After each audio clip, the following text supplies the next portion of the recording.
لیکن جو سب سے عزیز اگزامپل اللہ نے جو محبت کا دیا ہے، جو ایک رحمت کا اللہ نے ایک نمونہ بنایا ہے، تو وہ ایک ماں کی محبت کا اللہ نے ایک نمونہ بنایا ہے، جسے ہم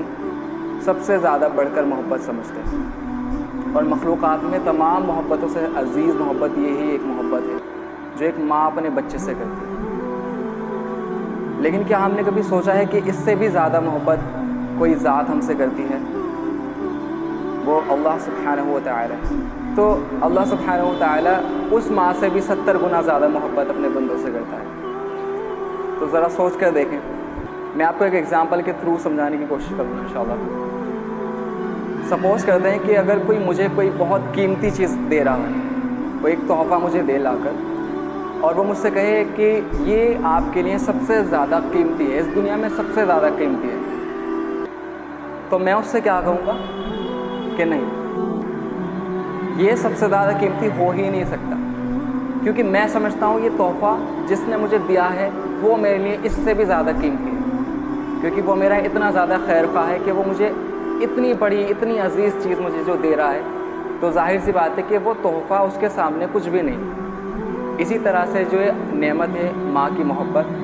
تو یہ ایک بہت بڑی نعمت ہے جس کے بارے میں کوئی شک نہیں، لیکن یہ نعمت جس نے دی ہے، جس ذات نے دی ہے،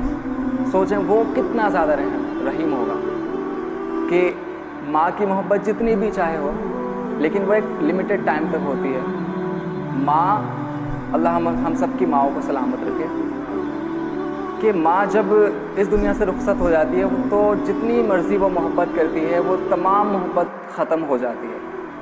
لیکن اللہ سبحانہ و تعالی کی محبت جو ہے وہ انسان کی نہ کہ صرف حیات میں بلکہ اس کی موت کے بعد میں بھی اللہ اس سے محبت کرتا رہتا ہے۔ اس دنیا میں جب ماں رخصت ہو جاتی ہے تو اس کے بعد میں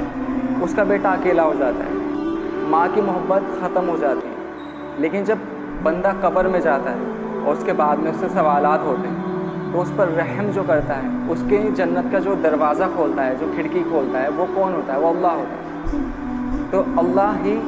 وہ واحد ایسی ذات ہے جو اپنے بندے سے اس کی موت کے بعد بھی محبت کرتی ہے۔ نبی صلی اللہ علیہ وسلم کی حدیث ہے کہ آپ صلی اللہ علیہ وسلم نے فرمایا کہ کوئی بھی شخص ایسا نہیں ہے کہ جو اپنے اعمالوں کی بنا پر جنت میں چلا جائے، الا یہ کہ اللہ کی رحمت ہو۔ تو صحابہ نے عرض کیا کہ یا رسول اللہ، کیا آپ کے لیے بھی ایسا ہے؟ تو نبی صلی اللہ علیہ وسلم نے کہا ہاں، کہ میں بھی اپنے اعمالوں کے بنیاد پر جنت میں نہیں جا سکتا جب تک اللہ کی رحمت اس میں شامل نہ ہو۔ تو یہ وہ ذات ہے اللہ۔ اب اللہ کی رحمت اس قدر عظیم ہے، اس قدر زیادہ ہے کہ ہم اس کو اگر ڈسکس کرنے بیٹھیں تو ہماری پوری زندگیاں گزر جائیں گی، اس کی رحمت ہم بیان ہی نہیں کر سکتے۔ بلکہ میں کہوں گا کہ تمام مخلوقات اگر مل کر بھی اس کی نعمتوں کو گننا شروع کرے تو تب بھی پوری زندگیاں ختم ہو جائیں، مگر اس کی رحمت کو گن نہیں سکتے۔ تو یہ اللہ کی رحمت کا نظام ہے جو میں نے مختصر انداز میں پیش کیا۔ لیکن آج جو معاشرے میں جو خرابی آ رہی ہے وہ کس وجہ سے آ رہی ہے؟ کہ جو لوگ نماز چھوڑ رہے ہیں، جو روزے چھوڑ رہے ہیں، جو بڑے بڑے اللہ کے احکامات کو چھوڑ رہے ہیں، ان کے ساتھ کفر کر رہے ہیں، جب ان سے پوچھا جاتا ہے کہ آپ نماز کیوں نہیں پڑھ رہے، کہ آپ کو فکر نہیں آخرت کی، تو ان کا جواب ہوتا ہے کہ اللہ بہت غفور الرحیم ہے۔ تو اللہ کی اس رحمت کو لوگوں نے ایک ہتھیار بنا لیا ہے، ایک ہیلے کی طرح سے استعمال کرتے ہیں کہ اس رحمت کے بنا پر وہ ہر غلط کام کرتے ہیں۔ ایک شرابی شراب پی رہا ہے اور وہ جب اسے اس سے روکو تو وہ کہتا ہے کہ اللہ بہت غفور الرحیم ہے، وہ ضرور معاف کر دے گا۔ تو ایسا نہیں،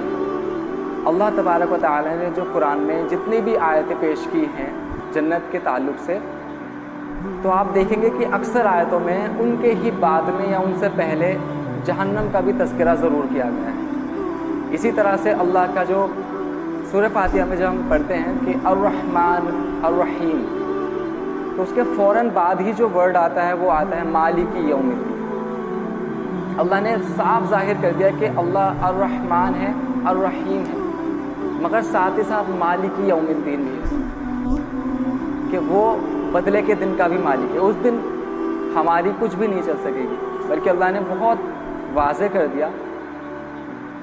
یوم یقوم الروح والملائکۃ صفا لا یتکلمون الا من اذن له الرحمن وقال صوابا،